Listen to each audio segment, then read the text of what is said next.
It is December 29th, and you can see we have some beautiful okra flowers. That's just crazy. One right there, another way the heck up there, this one right here.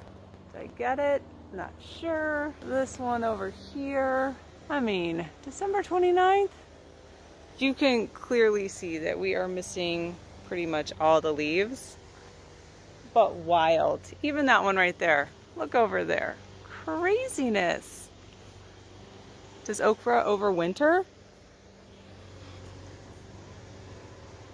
It might.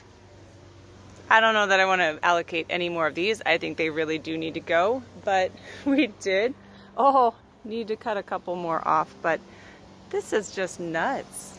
This is a survivor plant because also we had a freeze and this did not get covered. I mean, there's no way. This is 8 feet in the air. That's nuts. But it's still trying. This one, not so much at the base. There's no growth there. But, wow. I mean, just, it's nuts to see that we had a really big rain and we have 1, 2, 3, 4, 5 or more flowers in a well-established bed where the okra did really well. Now we can compare that. I think the other ones died.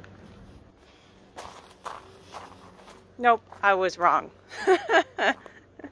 It's still trying. And there's not a leaf on here. There's not a leaf.